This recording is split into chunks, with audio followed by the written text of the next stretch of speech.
você. 413, 71,1 MHz, Paraíso FM. A rádio feita pra você. De Olho na Cidade traz para você o jornalista Luciano Kleber. Olá, bom dia. Hoje é quinta-feira, dia 4 de julho de 2019. Estamos iniciando essa conexão entre a Paraíso FM de Sobral, no programa De Olho na Cidade, do Assis Nascimento, e na mesa de som Ricardo Gomes, em conexão com a Hora da Notícia da Rádio Assunção Cearense de Fortaleza, onde nos estúdios lá estão o Newton Mourão, acaba de sair também nosso querido Vicente Alencar. Iniciando como sempre, aliás, só um abraço para o Vicente Alencar, que acaba de sair, e desde ontem, anteontem, fica falando aí que o Dia do Homem é do próximo dia 15. Eu ouvi falar que não, viu, Vicente? Eu ouvi falar que o Dia do Homem é dia 1º de novembro. 1º de novembro. Que é o dia de Todos os Santos, né? De abril, dia da mentira. É o dia de Todos os Santos. Aliás, para o Vicente Alencar, hoje, ele sempre fala nisso, né? Que o aeroporto de Fortaleza, da Frapó, e ele diz, olha, tem que chamar aeroporto Pinto Martins. Aí hoje está no nosso querido Eliomar uma lembrança do ex-governador Lúcio Alcântara. Ele disse o seguinte, que o nome de Pinto Martins, o nome Pinto Martins no aeroporto de Fortaleza foi instituído pela Lei Federal 1602, de 13 de maio de 1952, ainda no governo Café Filho. Aí o ex-governador Lúcio Alcântara, gente muito boa, diz: concessão por empresa privada não revoga lei. Então, o nome oficial do aeroporto de Fortaleza ainda é Aeroporto Internacional Pinto Martins. Como sempre, de início, isso é uma reverência que eu faço ao Vicente Alencar, né, que acaba de deixar o programa aí em Fortaleza. Eu inicio agradecendo e mandando bom dia especial para quem partilhou, para quem ajudou a elevar nossa voz nas redes sociais, partilhando o nosso vídeo no Facebook ou visitando o nosso canal no YouTube.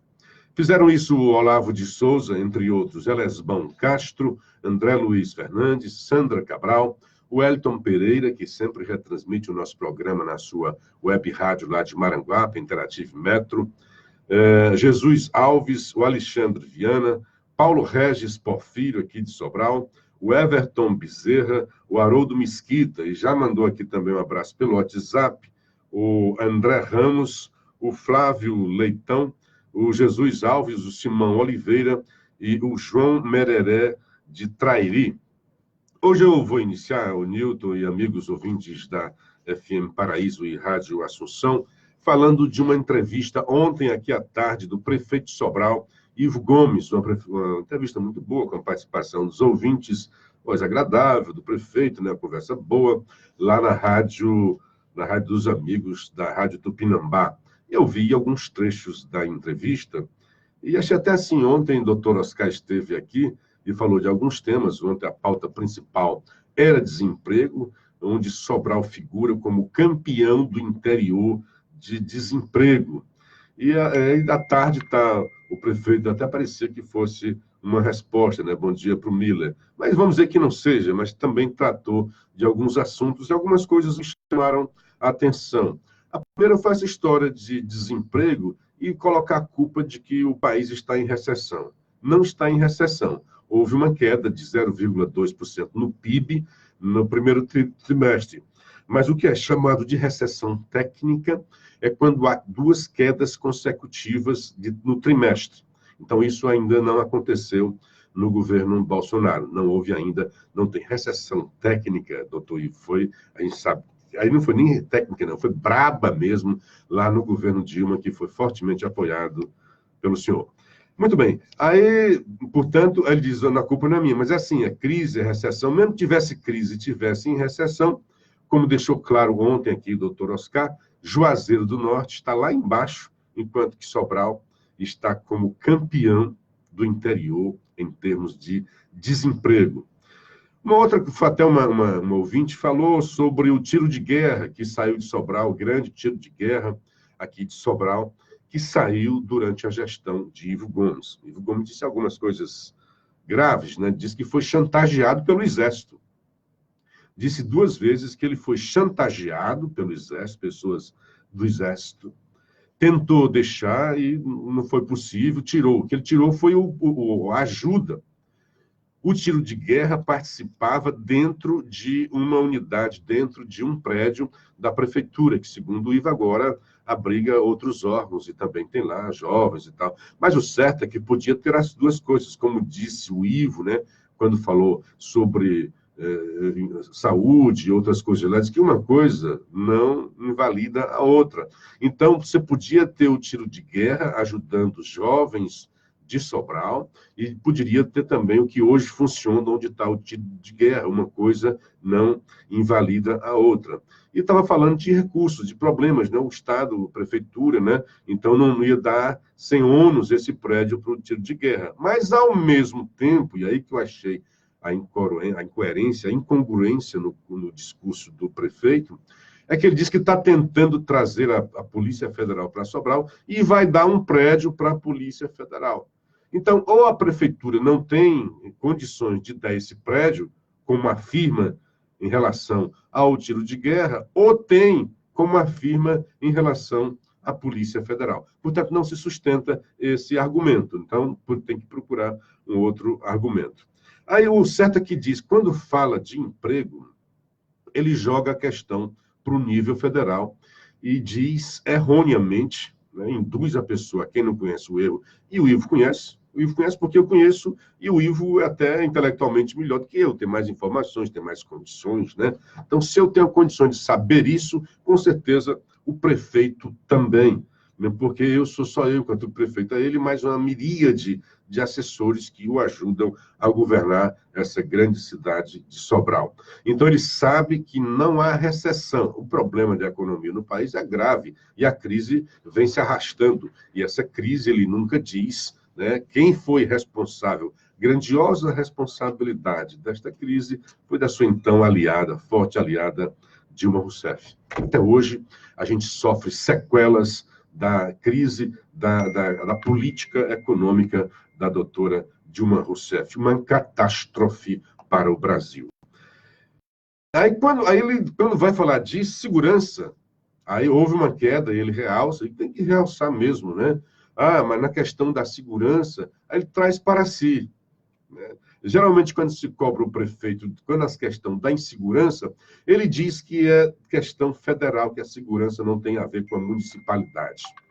Mas, neste caso, quando houve queda de homicídios, aí ele mata a bola no peito e diz, fomos nós, né?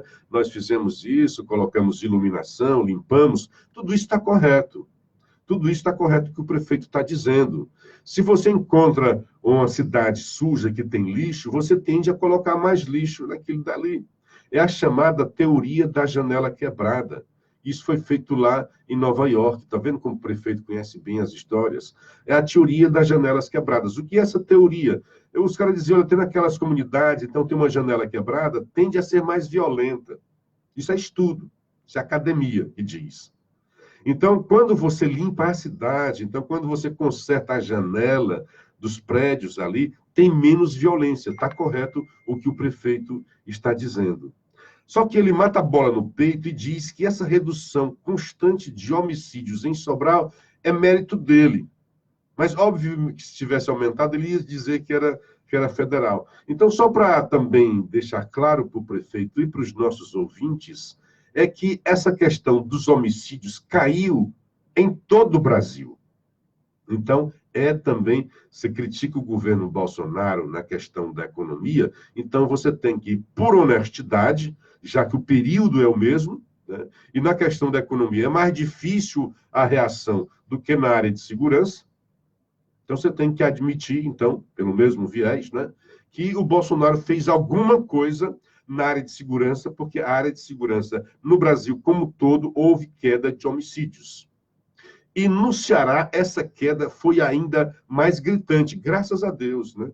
Só temos fogos para isso. Aliás, nem gostar de falar, o pessoal que não gosta de soltar fogos, na prefeitura pelo menos. Acho que o povo gosta de fogos, né? Mas é isso, é uma questão cultural. agride aos cachorros, né, quem tem cachorro, a idosos, né? Tudo bem, vamos para lá, deixar isso de lado. Mas, assim, os solta-fogos que eu disse metaforicamente, se alegra, faz festa, festeja isso daí. Então, nós temos que festejar a queda de homicídio. No Ceará, principalmente, caiu na região metropolitana, que era sempre uma grande trava, né? Caiu em todo o interior do Ceará e caiu também em Sobral. Graças a Deus, graças a Deus. E graças, obviamente, a algumas políticas públicas. E o ministro Moro tem feito alguma coisa, daqui a pouco até vou ler sobre isso. Caiu em todo o Brasil. Caiu. Isso não cai por inércia. Por que no Ceará caiu ainda mais fortemente? Porque o governador Camilo Santana resolveu agir, né, acabar com uma inércia que tinha dentro do seu governo, porque o governo anterior também era Camilo. Então, é o novo governo Camilo em relação ao antigo governo Camilo, mudança de política, mudança de enfrentamento da criminalidade, porque havia dentro das cadeias uma verdadeira organização criminosa. É claro, estão todos os criminosos, mas organizados. O crime comandando de dentro dos presídios. Então, com um novo desenho aí, colocando pessoas chaves dentro desses postos, porque já tinha o secretário André Costa, muito bom secretário, mas ele era só uma parte do tripé. Uma outra parte era lá dentro dos presídios. Trouxe o secretário Mauro, que fez uma coisa muito interessante por lá, e houve uma reação da bandidagem, pararam de matar pessoas, por isso a queda de homicídio, e foram para o enfrentamento institucional, queimar ônibus, tentar enfrentar o governo. E nesta hora, de novo o governo Bolsonaro, de novo o ministro Moro, de imediato, houve uma resposta imediata do governo federal, que estava chegando. O governo Camilo era reeleição. O governo Bolsonaro era assim, era um governo de ruptura. Tudo bem que já era Temer, né? Mas ele não era um aliado, exatamente um aliado de Temer. Um governo recém-chegado, que você poderia até dar uma desculpa, não, a gente está ainda conhecendo, recém-chegado. Moro, que não tinha experiência administrativa, mas sim só da magistratura, agiu. Então, as instituições agiram de imediato, colocaram de lado as suas cores partidárias, Bolsonaro do PSL, Camilo do PT, antagonista ao governo federal. Isso não impediu que os dois governos agissem de forma harmoniosa e coordenada para combater a bandidagem, a criminalidade no estado do Ceará. Com muito êxito. E aqui viva para os dois, tanto para Camilo quanto para Bolsonaro, tanto para governo do estado quanto para governo federal. Então, esta ação, por isso que no Ceará caiu mais, porque houve esse enfrentamento, houve uma mudança de mentalidade dentro do governo e também no governo federal. Então, caiu como um todo. E, certamente, se fosse uma questão que tivesse aumentado, o senhor Ivo não estaria dizendo isso, está dizendo que era um problema federal. E quando vai para o emprego, né? Segurança, ele disse que foi ele que iluminou, que limpou aqui e acolá, mas no emprego ele disse que está havendo recessão. E como já disse aqui, a recessão, se existe, seria em todo o Brasil, em Juazeiro é muito diferente. Porque, na verdade, o que eu ouço por aí, ao contrário do que disse ontem o prefeito, que disse que é agilidade nos alvarás, o que eu ouço por aí de alguns empresários aqui de Sobral, que é exatamente o contrário. O ambiente para os empresários na cidade de Sobral não é muito favorável. E como bem disse o Ivo, ele disse, olha, não é a prefeitura que dá emprego. Está corretíssimo o discurso do prefeito Ivo Gomes. Quem dá emprego é a iniciativa privada. Ele disse isso muito bem, que o maior empregador é a Grandene, mas se for atrás de serviço, comércio, emprega até mais do que a Grandene. Então, se o prefeito tem esta compreensão correta de que quem dá emprego mesmo é a iniciativa privada, o que cabe à prefeitura? Induzir, melhorar o ambiente, favorecer o ambiente para que os empresários prosperem. É bom que haja prosperidade nos empresários, porque havendo essa prosperidade, haverá mais empregos. Se os empresários quebram, menos emprego. Então, quanto mais prosperidade, né, quanto mais riqueza desses empresários, mais emprego nós teremos. Menos infortúnios teremos nas famílias que sofrem o desemprego. Os pais de famílias que acordam, como bem dissemos ontem aqui, preocupados porque não têm o que levar para comida em casa. E houve um outro ouvinte que reclamou disso. Olha, nesses tempos todos, desde... porque a grande foi Ivo, né? Desde Leônidas para cá, nada mais veio para Sobral, nenhuma indústria. Resposta do Dr. Ivo Gomes. Olha, ontem houve fechamento de 5 indústrias, 5 empresas lá no Rio Grande do Sul. Então, nós temos aqui dar graças a Deus que não tem havido fechamento em Sobral. Isso é uma meia-verdade, porque hoje, no Diário do Nordeste, até parece que como para responder o prefeito, está dito que uma empresa, a Interlândia, está abrindo lá em Cascavel e vai investir no Ceará mais de 25 milhões de reais e trazendo empregos. A Interlândia é aquela que dos produtos Dragão, água sanitária e tal. Então, é lá e cá, viu? Então, se Sobral não conseguiu e algo não conseguir, diz que está havendo fechamento de empresa por aí, eu informo que está havendo abertura da indústria Interlândia lá em Cascavel. Bom dia para o Adriano Veras, para o Joed Paiva, para o Elias e também para Sandra Cabral. E aqui no Facebook, um bom dia para os amigos que já entraram, eu conversando aqui sobre o prefeito de Sobral, não dei muita atenção, Gilardi Alves, o Jesus Alves, Eliandos Bezerra, Paulo Roberto Soares, mandando um bom dia para todos, um bom programa, e a Leonete Lima, Fernando Collet e Ibiapina, a Leonete, que Deus abençoe e guarde você, amém, amém. Sempre é bom receber orações, a gente precisa mesmo. O Francisco Arivan, eu acredito nisso, bom dia, e agradeço, né, quem faz isso. Não só minha mãezinha, que sempre ora por mim. Bom dia para Sandra Cabral, mandando um abraço para o Vicente Alencar, para o Nilton Mourão e o Assis Nascimento. Bom dia, William Moreira, o Antônio Ferreira, e o André Lima Ramos, bom dia, Luciano. Bom dia para todos nós aqui, o Valíris Avelino, a Selma Lopes, um bom dia para você também, o Ney Carvalho, luz para o seu dia. Alegro-me com suas reflexões. Que maravilha, muito bom ouvir isso. E Delberto Gugel, bom dia. O Elton Pereira, avisando que está retransmitindo o nosso programa, como faz isso todo dia. A nossa querida Sandrinha Valéria, do grupo do WhatsApp. O Edno Jesus e também o Soares. Bom dia, Nilton Mourão. Como está você, meu querido?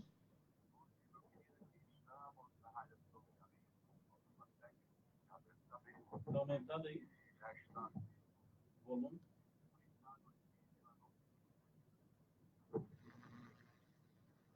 Ô, Nilton, eu não te ouvi direito, cara.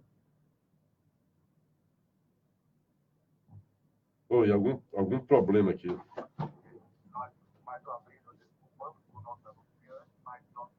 Você pode aumentar o som por causa do Facebook. É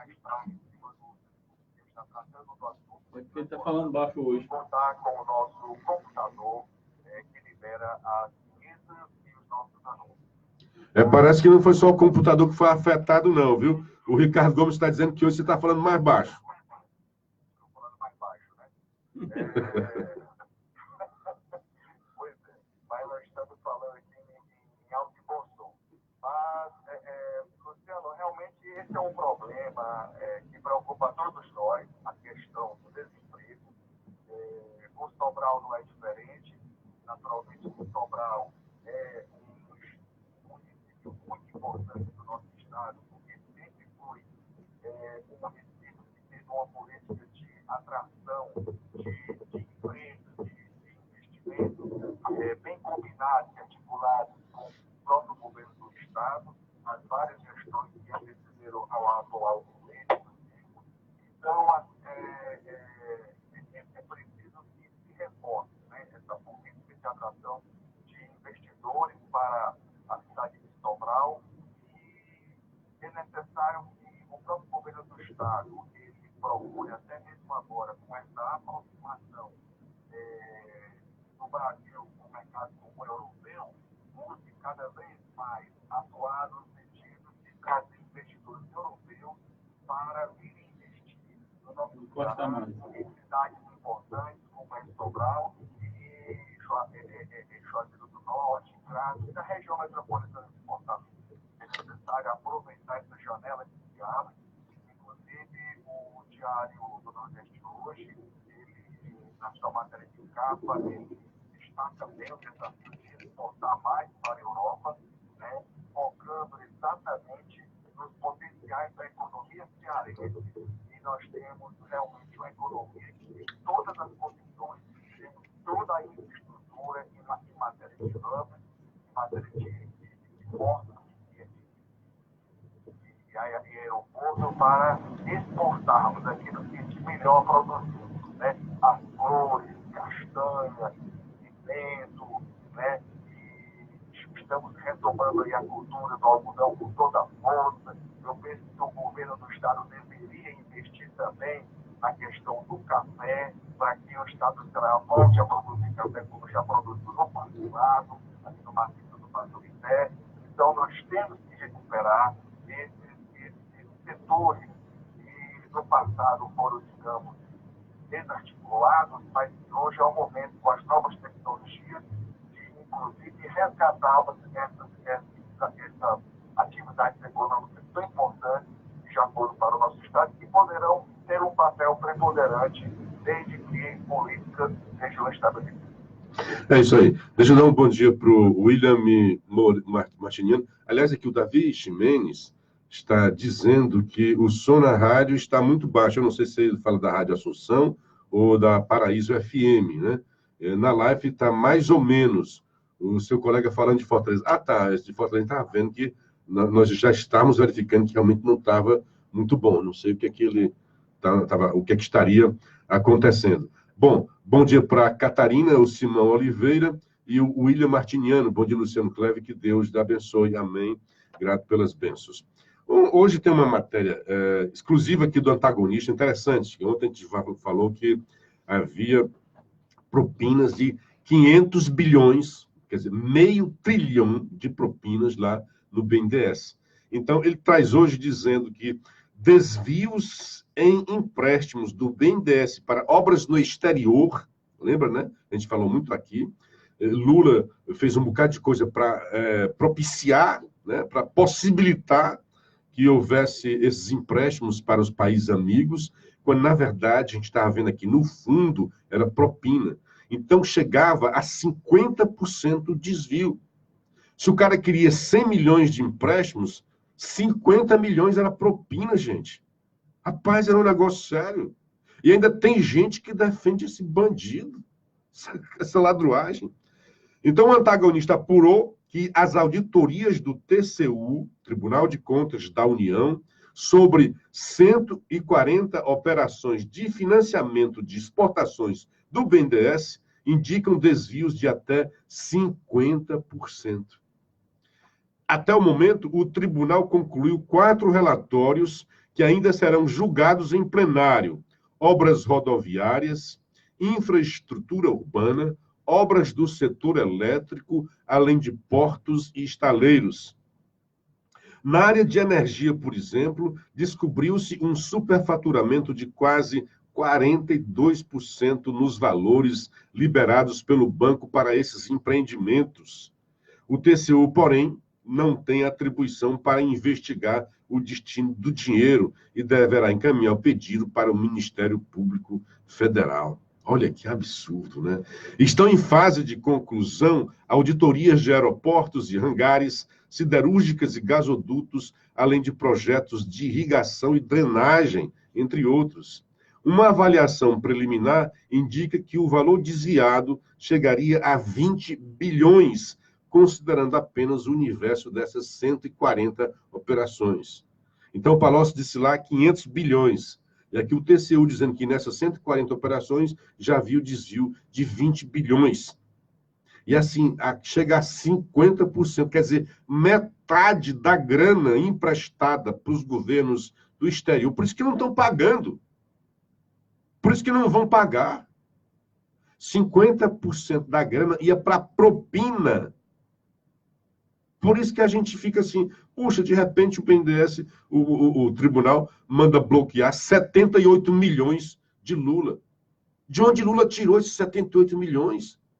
Onde foi que o Lula trabalhou para conseguir 78 milhões?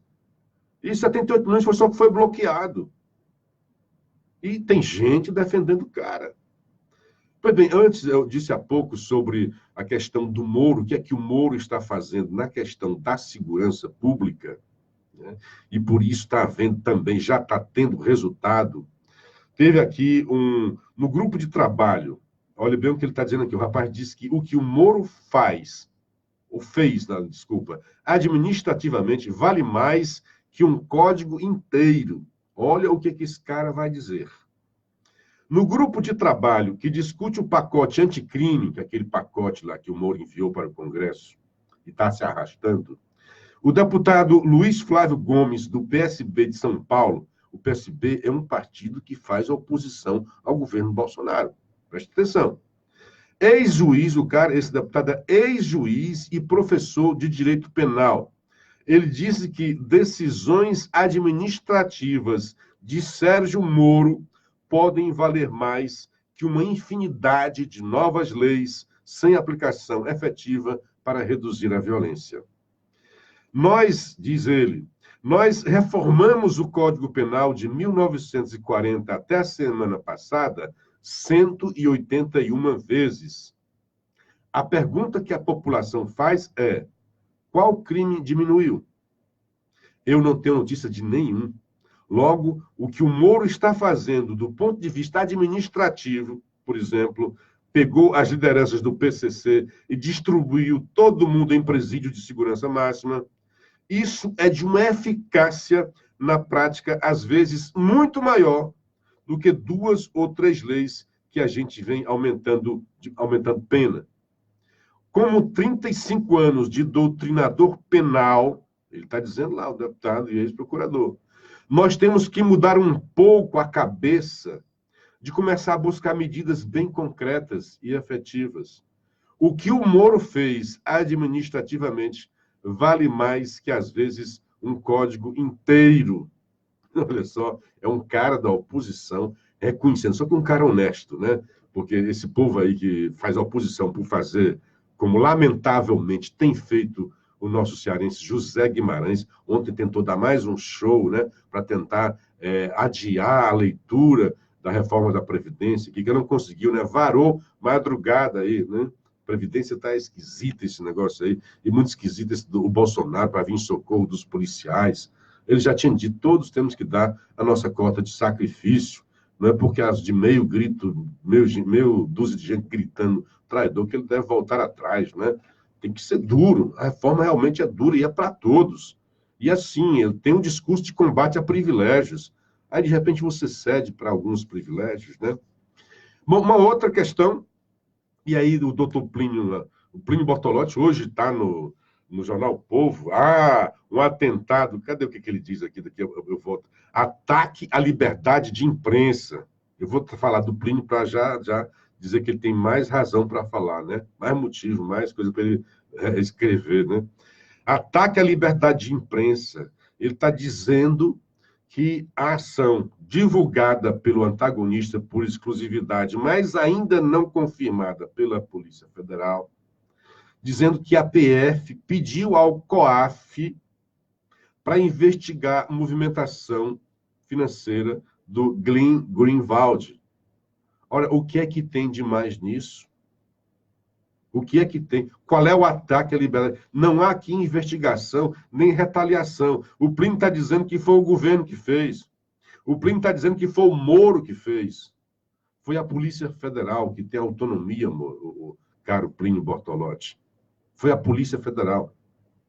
Porque a Polícia Federal está investigando o ataque de hackers aos procuradores e também ao telefone do ministro Moro, que entregou já o telefone para ser periciado pela Polícia Federal. Então, não é fantasia, não é especulação. Houve um fato, houve uma invasão.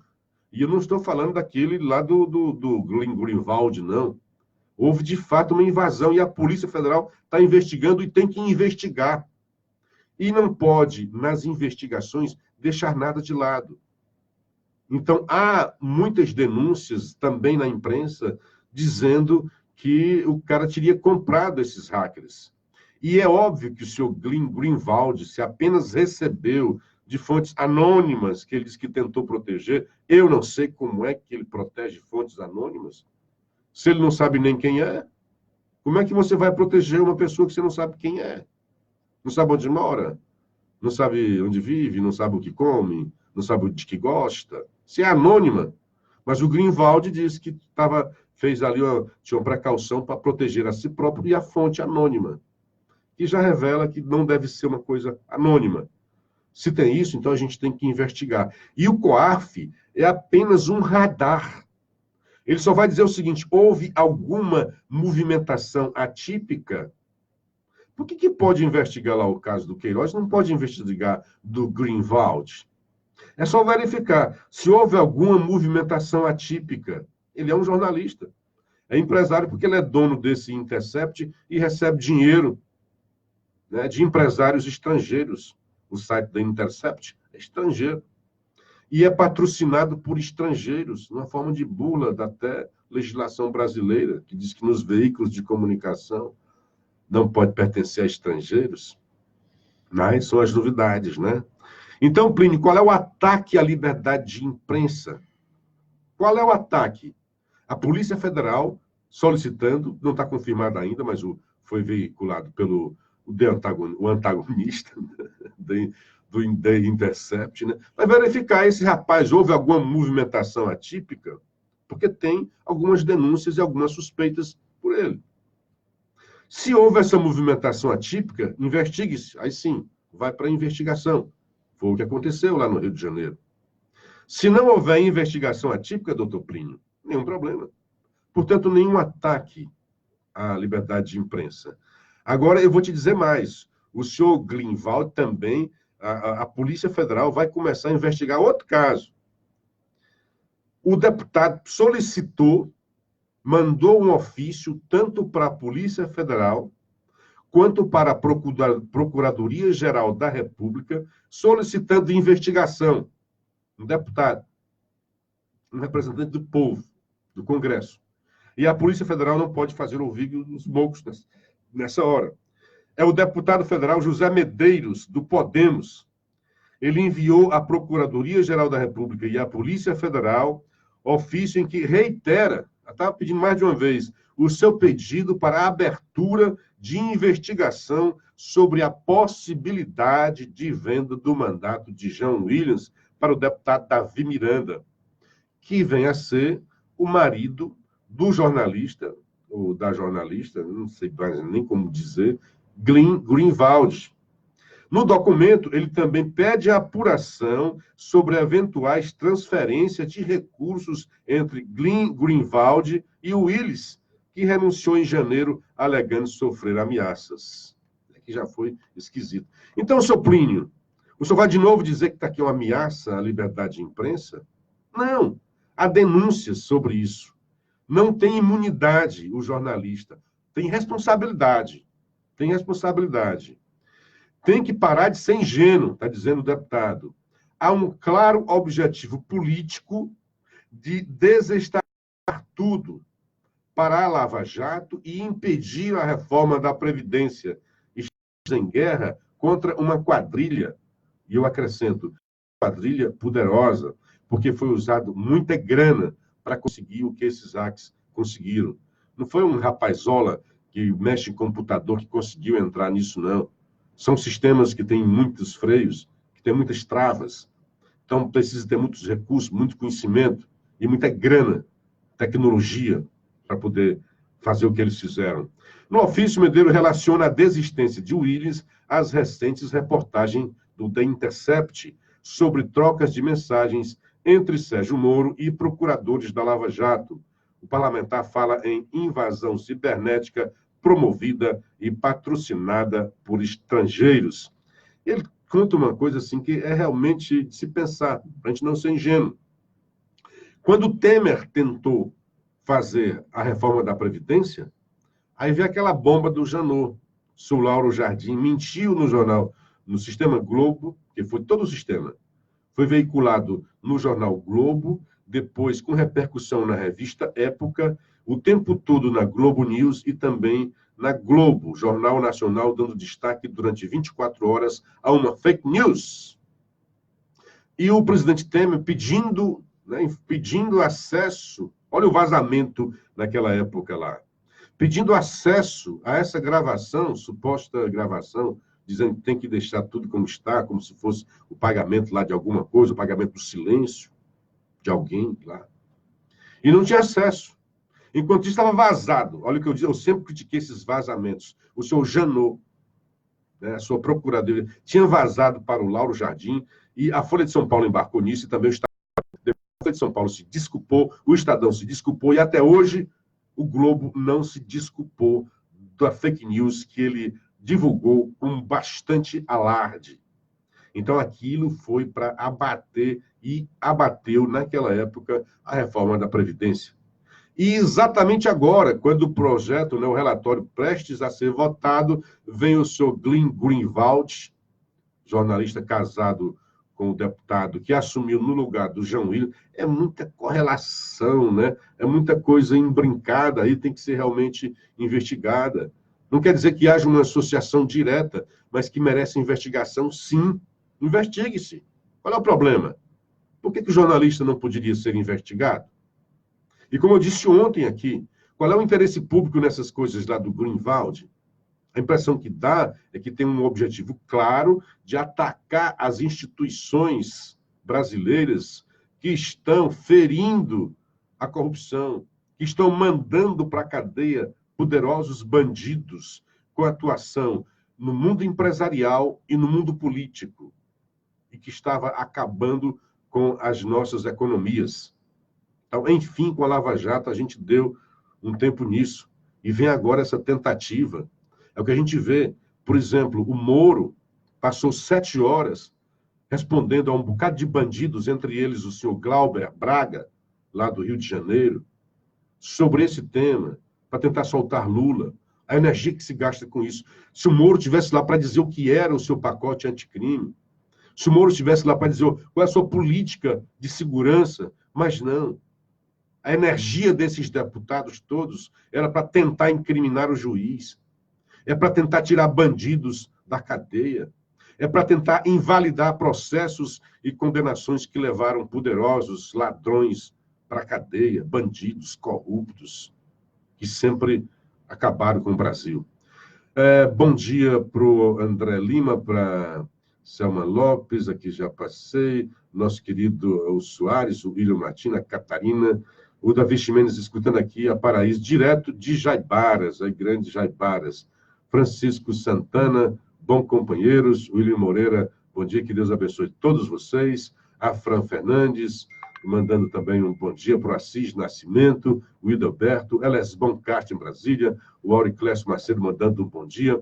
O Eufrásio Francisco, bom dia, Luciana. Esse Guimarães é um bandido da pior espécie. Só em ouvir falar o nome desse canalha, me dá vontade de vomitar. Calma, calma, né? O dia está só começando. Não guarde tanto ódio no seu coração. Eu sei o que é a indignação dessa coisa toda. Eu sei o que é. Eu também fico indignado com esse tipo de coisa. Que gente que trabalha contra o Brasil, que gente quer que o Brasil se dê mal, porque se dando mal, o Bolsonaro não vai se reeleger, eles podem voltar. Rapaz, é uma mesquinharia muito grande isso. O André Lima Ramos, sobre a reforma da Previdência, a postura do presidente Bolsonaro foi errada. Concordo com você, amigo.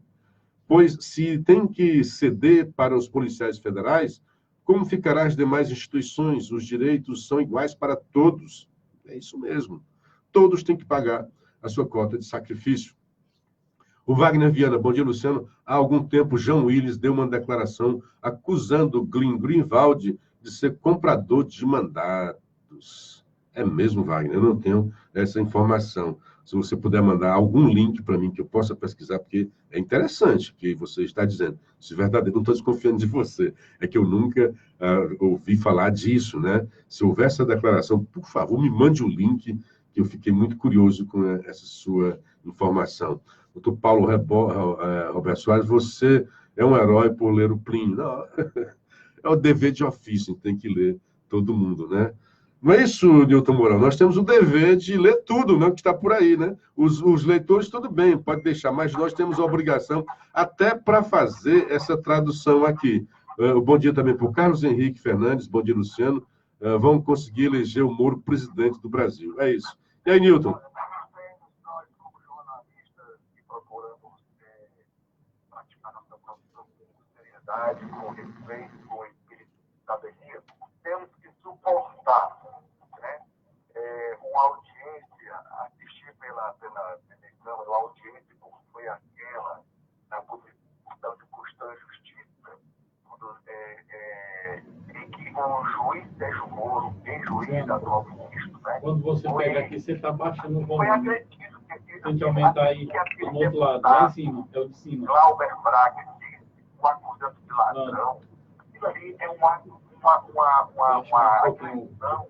Inclusive a Joyce Hartmann, líder do governo, na Câmara, já entrou com um pedido de manifestação de coro parlamentar com relação a esse Glauber Braga, deputado federal pelo pessoal do Rio de Janeiro.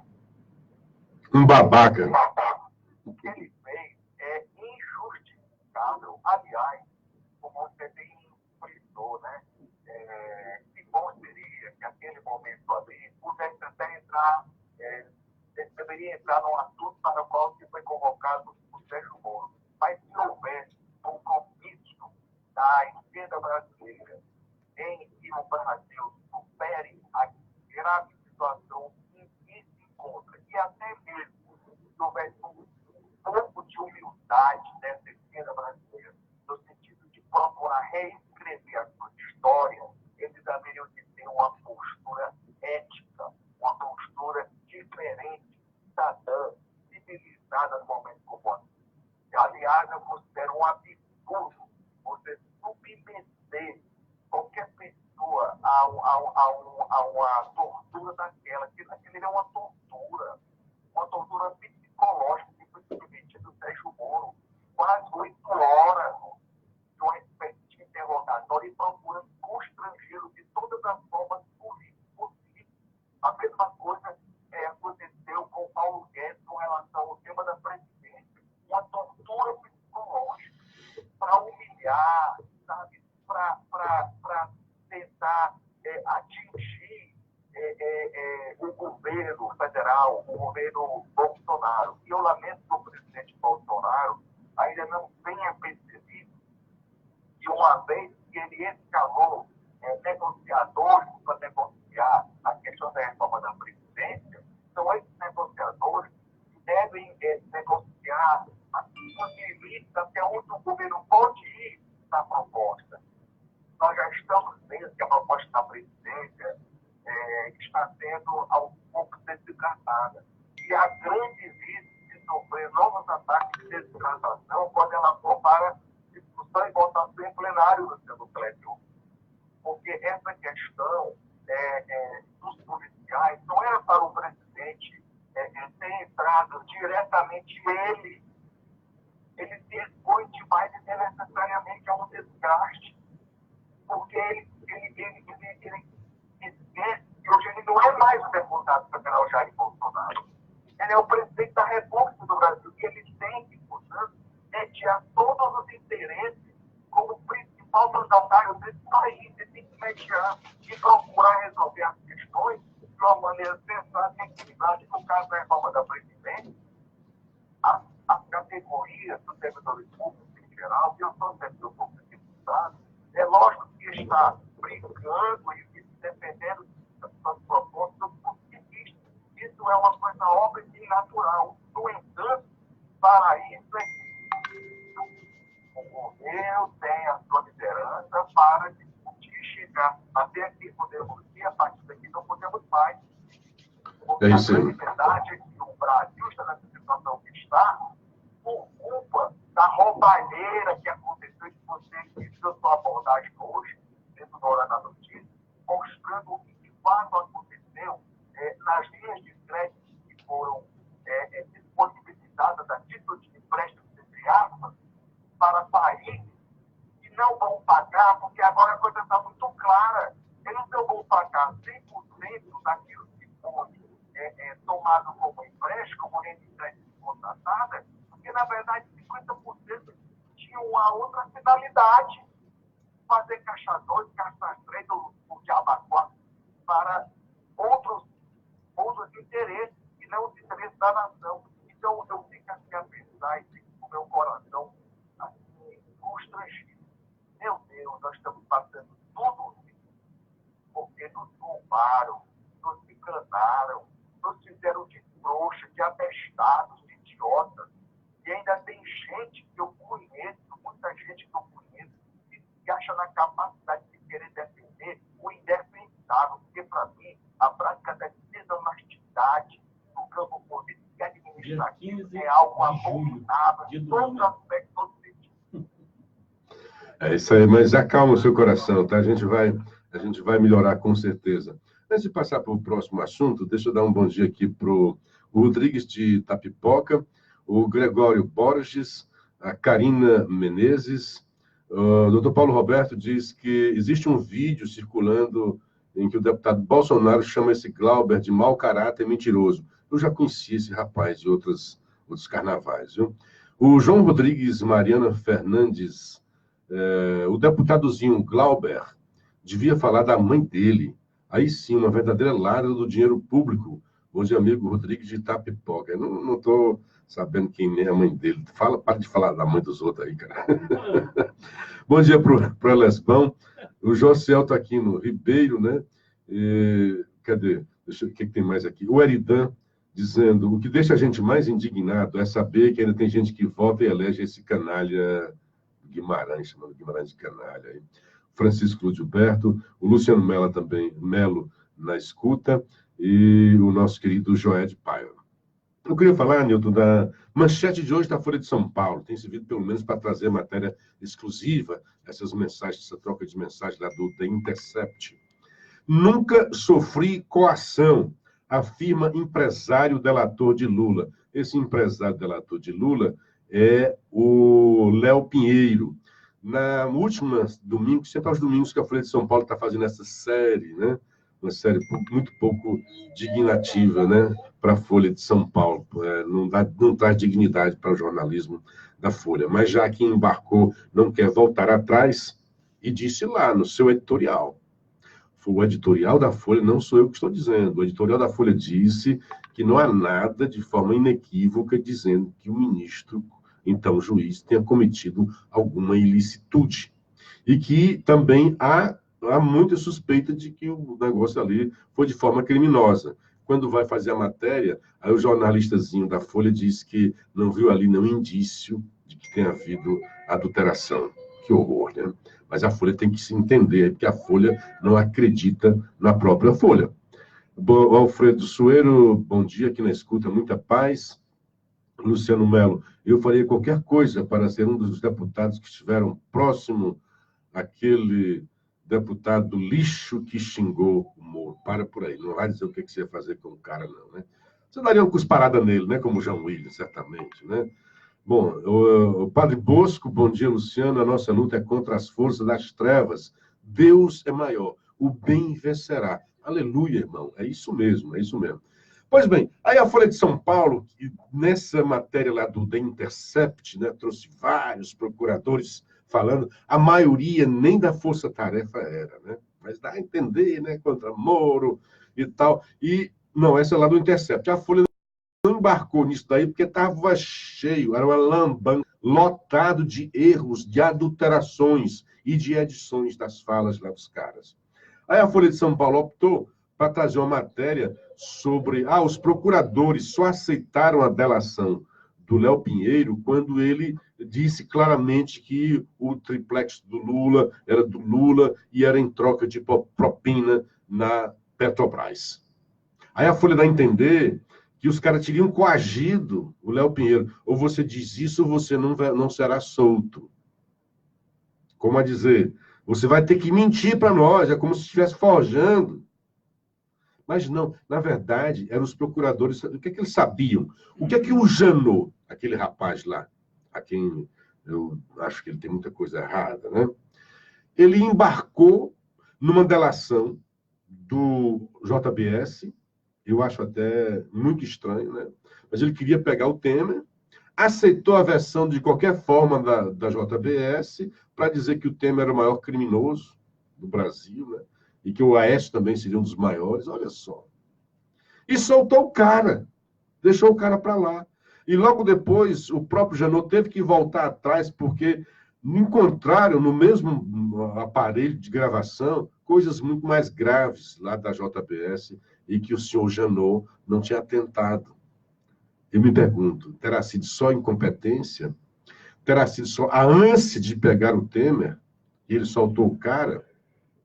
Aqui não. Zelosos procuradores faziam o quê? Olha, esse empresário poderoso está dizendo isso daqui, mas nós já temos prova suficiente de que ele está mentindo. Então, essa delação que ele quer nos dar para ser solto não serve. Continue preso. Continue preso. Porque nós já temos elementos suficientes para provar que ele está mentindo. Até que, diante das provas cabais, o senhor Léo Pinheiro resolveu fazer a delação e dizer... Ele sempre dizia que o apartamento era realmente do Lula. O Lula dizia o contrário. Esse apartamento nunca foi colocado à venda, porque era de quem? Era do Lula. Que, aliás, o Lula tinha comprado. Está no imposto de renda do Lula. Está provas, não tem provas? Está no imposto de renda do Lula, o apartamento. Depois ele disse que não quis, mas não vendeu. Como é que é? Se estava no teu imposto de renda e tu não vendeu, como é que você diz isso? Como é que um ser como eu, no meu imposto de renda, eu digo que tenho um apartamento, no próximo ano eu digo que não tenho mais esse apartamento, como é que eu vou explicar para a Receita? Mas o Lula disse que o apartamento não era dele. E o Léo Pinheiro já tinha dito que o apartamento, mas tinha sido um presente. O Léo Pinheiro deu um apartamento de presente para o Lula. Os procuradores, como é? É isso mesmo. Você gostava tanto do Lula, ele deu um apartamento de presente. Isso não existe. E deu um apartamento de presente quando ele era presidente da República. Também é um erro, né? Aí o senhor Léo Pinheiro fez uma carta para a Folha de São Paulo, que virou manchete, nunca sofri coação. E ele diz mais, porque o que o The Intercept e também a defesa do Lula querem dizer é que os caras são presos e vulneráveis quando presos, fragilizados diante de uma prisão que eles nunca conheceram, fariam tudo, diriam tudo. Era como um cara que estava sofrendo tortura e diria o que quisesse, que o torturador quisesse. Aí vem o senhor Léo Pinheiro e põe os pontos nos is. E diz, não, quando eu fiz a delação, eu já estava solto. E estava. É tanto que nas conversas dos procuradores, ele dizia, um dos procuradores, era bom que ele fosse preso. E a Folha de São Paulo fez também a edição e dá a entender que o cara queria que mandasse prender. Não, é porque o TRF4 estava se debruçando e ia já julgar se mantinha ou não a prisão. Ele estava solto. Se mantinha ou não a prisão. E o procurador dizia, olha, ele só vai fazer a delação, porque a delação é para soltar o cara, quando ele realmente for preso e saber o que é uma prisão. Mas ele não foi preso. Foi preso antes. Já havia sido preso e havia sido solto. Estava respondendo ao seu processo em liberdade. E estava, o TRF4 estava julgando lá o seu habeas corpus, que acabou se concretizando. Ele não foi preso. Portanto, ele fez a delação em liberdade. Ele fez a liberdade para não ser preso, não para ser solto, porque é uma diferença enorme. Então, está hoje na Folha de São Paulo uma boa matéria sobre isso daí, uma carta dele explicando que a sua delação não foi feita sob coação. Eu tinha a outro detalhe que eu ia falar aqui, é sobre o Fernando Schuller, que de novo fala, grande cara, estou gostando desse rapaz, falou da besteira que foi a fala do Ciro Gomes, que voltou a chamar o Holliday de capitãozinho do mato e desta vez disse que era nazista, né? Não sei o que é que ele tem contra o Fernando Holliday. Então, se isso não é racismo, o Ciro quer que o negro se comporte do jeito que tem uma cartilha. Cara, isso é também um tipo de racismo. O negro tem liberdade de pensar, dizer e fazer como bem queira. Então, se o negro não agir dentro da cartilha, dentro do comportamento como o senhor Ciro Gomes quer, ele é um capitãozinho do mato? Porque o Fernando Holliday é contra as cotas. Eu também sou, tudo bem que eu não sou negro. Mas eu sou contra pelas mesmas razões, pelo mesmo conceito intelectual que o Fernando Holliday é contra. Aí, por causa disso, eu serei racista por causa disso? E o Fernando Holliday será capitãozinho do mato porque é contra as cotas raciais? Ele acha que isso não dignifica ninguém, que o negro tem que ter os seus próprios méritos, e não simplesmente por causa da cor da pele. Não é porque ele foi tratado mal lá atrás por causa da cor da pele, que agora, por causa da cor da pele, ele deva ser um cidadão diferenciado. Então, porque ele pensa diferente da maioria, ele é o capitãozinho do mato, isso não tem como fugir. É uma declaração racista do Ciro Gomes. Ele devia fugir disso. Devia ter grandeza e se desculpar. Bom dia para o William Moreira. Já são 6 horas e 57 minutos. Nós temos que desfazer aqui a conexão Fortaleza-Sobral, mas trata mais do assunto. Tinha outros assuntos para a gente se debruçar mais sobre isso. De repente o tempo voa, né?